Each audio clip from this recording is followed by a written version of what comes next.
You need something that can disperse them, right? Right. So Kufra is a right pick, but I can't help but think that I think Joe was the right move there because yes, Kufra more efficient engage, but he can't go back. Once he goes in, he's there, and you're up against a Franco. You're going to get picked off. You're going to get bursted down by all the other members, stunned up possibly. So it is just going to be answered maybe by Coach Mars in this draft. RQ with the same bans, but Onic moving again to the second pick. Remember the pattern, guys. Everyone who has the second pick has won in this best of 7 so Still far. true. Still true.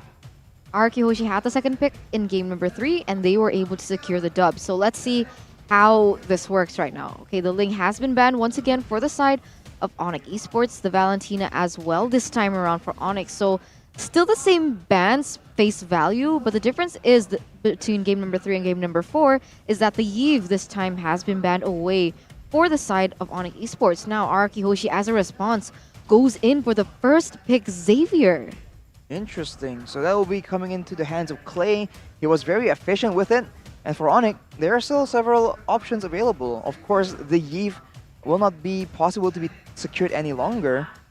But considering how that game went, the Yves really wasn't doing as much as we were really, well, at least as much as I was hoping it would. Bias totally disclaimed here. All right. Yves Yeah. lost Arashi, but RQ, they have rounded up their bans. They will first pick Xavier here. Exactly. They banned it early on, so is Xavier just that broken? Is he that prior to be able to just first pick him like this? And yeah, it's hard to say now because Onic, they have two very, very good divers. RRQ, though, they know what to do when they're up against dive. They'll lock you in place with the Franco and most probably the Beatrix for Skylar. I'm going to call it. It should be Beatrix here.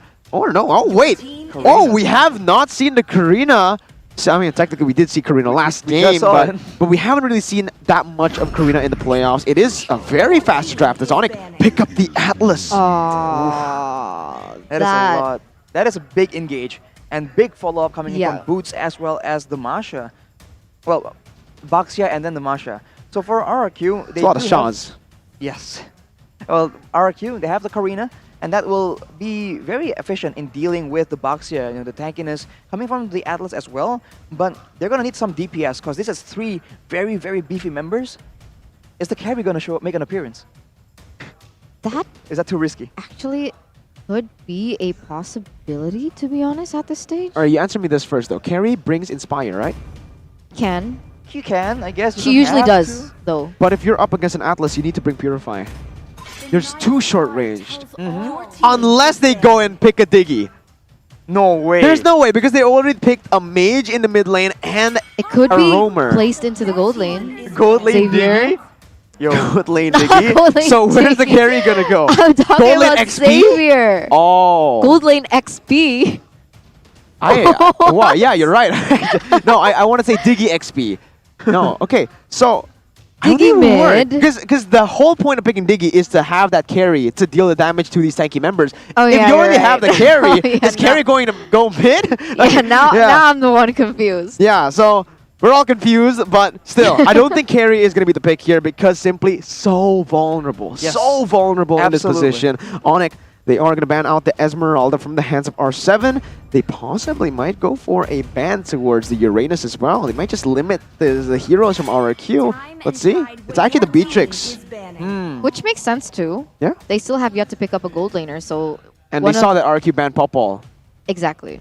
So Right. they're starting to go for these really good bans here from the side of Onic Esports. Now Araki Hoshi with a response. What will they be banning towards? Because honestly, the composition from Onic is great. I love the chain CC that can happen from the side of Atlas. But the problem is, I prefer that followed up with more burst. You know what I mean? Like someone like the Kagura would be awesome, in my opinion. But the Sicilian is still available to take as well. So it all depends what Araki Hoshi will be going for. Are they going for perhaps a Brody ban? If they want to go for the Lunox, by the way, Sicilian. that is a pretty real option. If they ban out the Sicilian and they pick up the Lunox, that is an overwhelming advantage in the late game. And Lunox can deal with these very, very beefy heroes in quite the efficient manner. So now, first pick on the second phase for the side of Onic, it most likely will be the gold lane. Will it be I the Brody? like Kagura, man. TBH. For Onic? For Onic. Oh, I think they have too much. They don't have enough range, I feel like, if they go for the Kagura. Okay. If they go for the Kagura now, yeah, I still think they don't. They still kind of lack that big range hero. But so she's so reliable as a mid laner. I agree. You know, What's it the choice? does What's your work. option? Xavier's taken. Deve has been banned away. Farsa's too susceptible. Barca can work though. Against a Franco? Well, yeah, That's if you're not a in the front toughie. line. Yeah, if you already It's have these Vin. tanky front lines, it's. I mean, if. Okay, let's. I'll give you a I guess scenario Lilia here. then. If Atlas stays in front of Farsa, do you want to grab? Do you want to go for a hook? Do you want to risk bringing That's Atlas true. back to your team? That would Yeah. be disastrous. That, Oh. Again, but RQ, Cho will be the pick and the Brody. So with the Beatrix ban, they pick up the Brody, but I have to say that Brody does not do well against this 1-1. And it is also going to be Who is Onic it? picking up the final See, hero. Kagura. Gura. It is more flexible, I agree with you, but they are lacking range, they're lacking high ground, and RQ might just win it based on that. Range and high ground, huh? I think that's solid. I mean, right now RK have so many options. They can poke you down, and once you are low enough, they hit you with the Iron Hook, and it's game over. So, in the early game though, I do believe with so many VP heroes like the Baxia, like the Masha, Onic can use that to kind of strong arm RRQ into weird spots. And if they find enough success there, as we saw earlier, the goal difference, if it's wide enough, can actually just shut down any kind of opposition despite you having good heroes on your composition. Well, let's see. For this match currently, I will have to go with RRQ's draft. Arashi, quick predictions. I think I gotta go with RRQ on this one, man. Well, before we get into Aeternus prediction, we're going to dive into the Land of Dawn. Ladies and gentlemen, for game number 4, Aura will look to go for match point here, RRQ. But Onic, they want to equalize once more. They also have the second pick, so the pattern is in their favor. Let's see if they can do it. Onic, man. I just really like the wombo combo potential coming in from Onic Esports. It does really depend on the Fatal Links to connect 100%. It can potentially have that possibility, especially that Keyboy is on the flicker. Right, and for Onic Esports, so far, it's been pretty standard. Vin has been annoying with the Iron Hook, and Albert will be able to secure the Lethal Wanderer. And Vin is still aggressively looking for a hook, even though, in theory, Sans should be a lot more confident in this early game. Why so? Why more confident in the early game for Suns? Well, he is on the fighter, on the Baxia, right? He is up against the Karina, though, on Albert's side. But I think the heroes have some more burst potential as they go in for the play right now. Oh, wait. Drion actually takes a lot of HP from Vin here. He's looking for the kill, and just one more Umbrella will do it, and he will be able to land that skill shot. First blood picked up by the Samsung Galaxy A-Series, obviously by Drion here in game number 4. I mean, last time Drian played the Kagura, he was able to get an MVP a few days ago. So this is a huge comfort pick for Drian, if not his signature pick from seasons ago. And for the moment, he's able to really capitalize on that pickup potential from the Kagura. Oof. Vin's so annoying, man. He just hooks these 100%. jungle creeps. Resets it. He resets it and he buys so much time. Sans will not be able to clear it out. It is back to full HP and he decides to just run. Yeah, no, I'm not taking that, Vin. You can have your win today. Well, technically it wasn't RQ's jungle, so yeah, it's just Vin trying to protect his own jungle, right? Exactly. He's just denying the steal essentially from Sans, and now they have more pressure in the mid lane, and they're coming towards the turtle, and the way of the dragon is used to zone the members of Onic away from that objective. Sans in particular, the one with the retribution. So that turtle was beautifully set up from the side of Araki Hoshi, I believe. And now they are still quite equal here on the board, but Araki Hoshi managed to get a turtle. That is the purple buff hooked away as well and immobilized just to delay the taking of it from Sans even longer. So once the game goes into the later stages, I do feel like this Savior will have a lot more impact. Maybe at that 8-minute mark, right? When 1 or 2 items have been completed, you're going to see, again, the annoying spam, but Sans is very low. Yeah, with the dragon going to be able to lock him down, and that is why the Cho was picked up here. They need to go for the picks, and Keyboy will be caught in the mid lane there. Perfect match was popped and used, but he doesn't want to connect that Fatal Link just yet. Maybe a little bit too risky if he just goes for Albert, as the team was there to collapse as well. That's a problem because Clay would be there quick to follow, as he has already taken that Clock of Destiny, so he is starting to scale, but oh my god, Vin is so annoying! Oh, he actually baits out the Retribution, and it is going to be reset either way. R7 is here for the backup boost, is going to be able to finish Vin off there in the front side. R7 goes for the way the Dragon to disengage from this fight, but he is ultimately going to get run down. Yin Yang overturn going to be popped. Albert caught in the bad situation. Perfect match will be dodged away from Albert. Perfect positioning. Mystic Field was placed by Clay to immobilize the targets. Man, that was a great fight. Dude. It's so annoying for Vin. That 100%. purple buff went back to 50% HP. And guess what else is 50%? The promo code that you guys can use, MPIDX Grab, to get 50% off of your Grab food order. Yeah, Drian is also very great at maneuvering these engages coming in from Araki Hoshi, so even if they're trying to go for an engage like they did before, Drian is quote-unquote the most susceptible on that team, other than the Wanwan for sure, but the way he can utilize the Kagura is just so nice to watch. But Vin here seems like he's looking for a pick, as both teams are going to be rotating towards this turtle.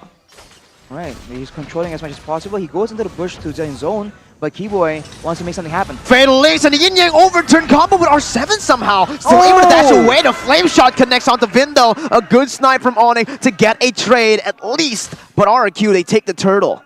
RQ Hoshi are able to take the turtle, and interestingly enough, if we compare Albert as well as Sans is what, 2 levels behind of Albert, so whatever Vin was doing, the way he was becoming such a nuisance, it's actually working.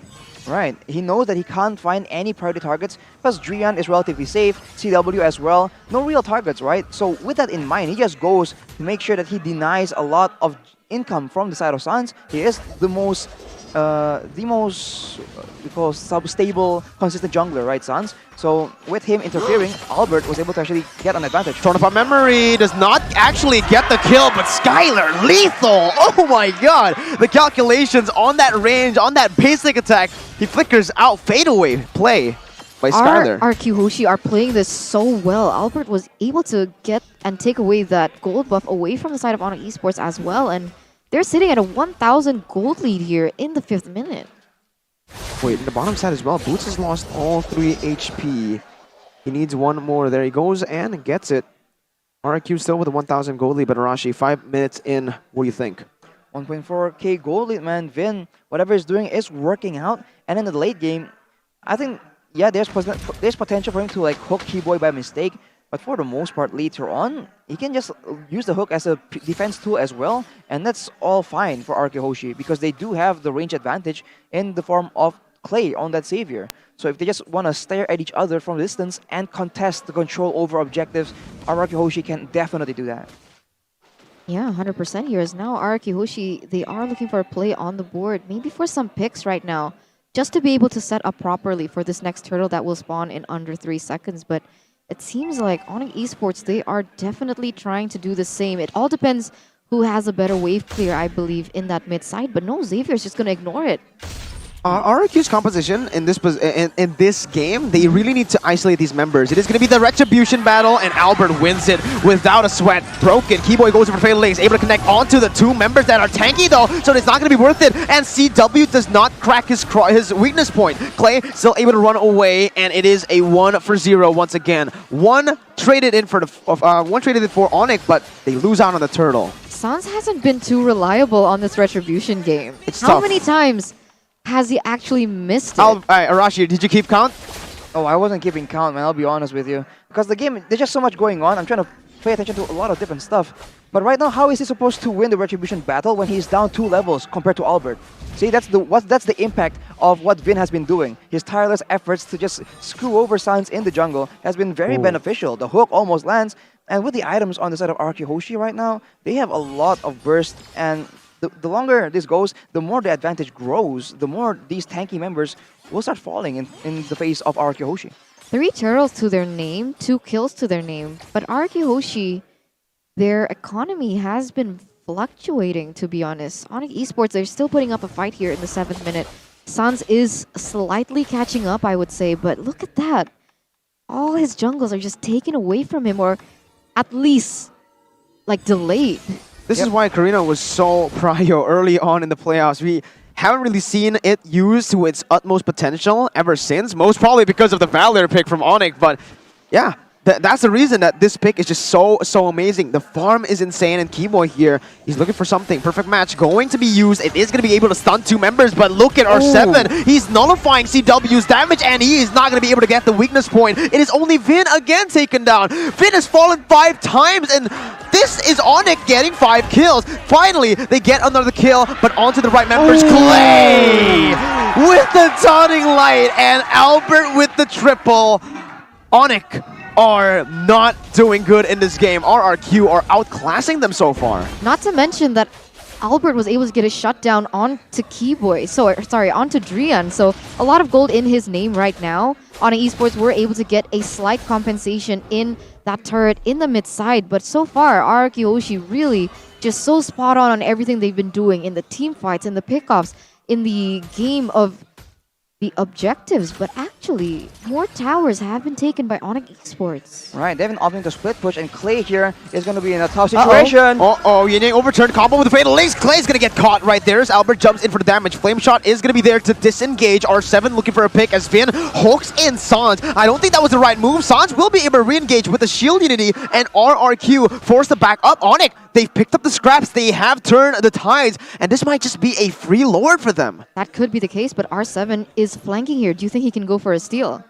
He might not be able to go for a steal, but he will be able to try and delay, because with him being in the background, it's just a bit dangerous for the side of Onic Esports. Vin now is in the scene, and Skylar and Albert is there to provide some backup, but he is getting bursted down. Yeah, Boots takes him down. It is going to be the crossbow of Tank Pop, taking a lot of HP from R7. Keyboy's waiting in the bush. Albert is going to be caught by the Ine overturn. Keyboy goes for the stun, will be able to connect onto it. Frozen and Perfect Match will be there with the fatal links to combo it. But look who's joined in the fight. It's Albert with the help of Clay and Skylar. Skylar picking up 1. Retribution battle. 1 more! El Baby Alien will be able to get the retribution again. In this game, Sans has lost every single retry battle. Every single retry battle. It poses the question, what in the world is going on? But to be fair, if we want to put in the justification of the level gap, Sans is still 3 levels behind of Albert up until this moment. Yep. RRQ Hoshi is sitting at a 2,000, almost 3,000 gold lead in the 10th minute. A Lord is on the way, and Onic Esports back on the defense. Right, the Lord is absolutely what RRQ needs right now. Onic Esports have been playing very, very passively, and now that RRQ Hoshi has some momentum going on, has the Lord as extra bits of utility, they can go and finally equalize all the turrets that they've lost to Onic Esports split pushing. CW and Drian gets chunked just like that. Clay has a lot of damage at this point, and they're going to put it to good use. Starting the siege down on the turrets. They're using this Lord really well. Up top, down below, and Onic are in shambles. R7, look at how aggressively he's playing. Drian's caught. Way the Dragon not just used yet, though. I wonder why. He was holding on to that Way the Dragon. I thought he didn't have it for a second, but I guess we stand for 1. That's why. We stand for 1, indeed. Well, RRQ, they just go into the jungle and they make a play around.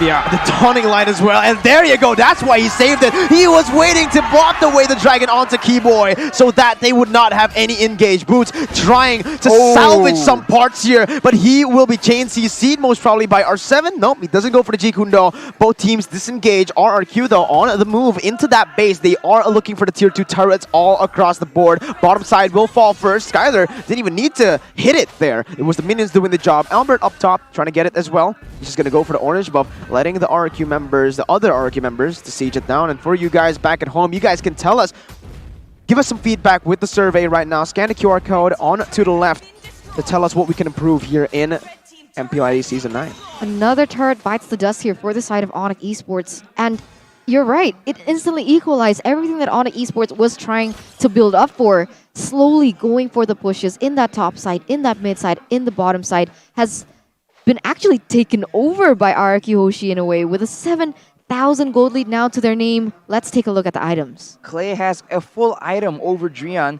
so the damage potential from both these teams isn't really comparable right now. Even Vin, he has already half an item over Keyboy, and that just allows him to be a lot more aggressive. He's tankier because the members of Onic Esports do not have nearly enough gold income. On the way out, RRQ Hoshi also cleared out the jungle completely. So Onic Esports, they are really struggling for income, and RRQ, they just play this game where they wait for traps. They're waiting to get that pick off because they do have the tools to make it happen. They're freezing the lanes, but Wanwan goes in for it, but they're not going for a pick onto Wanwan. Instead, they are going to be starting this Lord, maybe baiting out the members of Onic Esports to be able to look for a pick-off, but they have to be careful with the burst potential and the playmaking potential that Keyboy as well as Drion have. Let's see, Albert.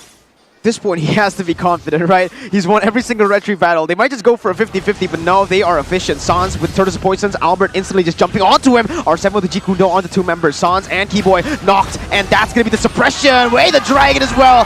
Keyboy cannot even throw his Fatal Links out. The Dawning Light almost takes CW down. Boots in the midst of it all with the help of Sans. I don't think he's going to be able to live with this one. He gets a trade, but he gets traded for it. 2-1. Clay taken down, but Skylar is here to dish out the damage onto the Lord.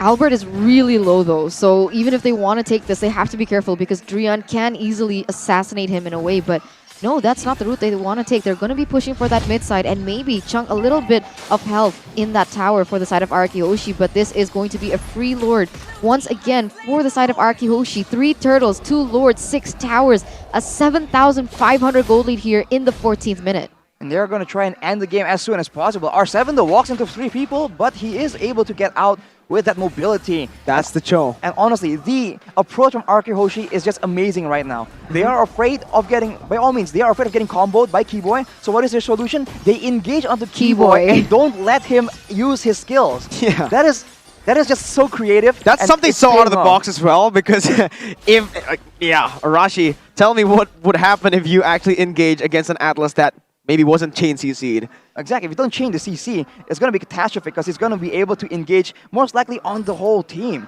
But this is the player gold by Living by Mandiri. As you can see, Clay is below Boots due to the split push, but overall, there's just a lot of advantage and RRQ is pushing the tempo. Oh, Keyboy's gonna get some Finn saves the day for Skylar! He's gonna get hooked back! Keyboy is out of here! Onic with the defense now, 4-man strong, but in the base it's only 3. The Dawning Light connects. Boots up top is going to be the target for the side of R. Oh my god, Finn! He gets it onto CW. Luckily for this 1-1, she has her second ability, but so lethal. Top side taken down, base turret all around, and that's Finn looking for the hook once again. Trion coming in, looking for the umbrella play with the Yin over Timber, the torn apart memory!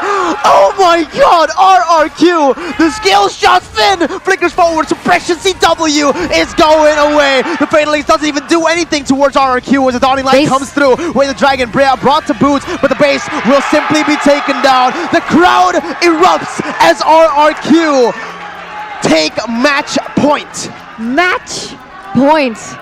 This is so insane to see.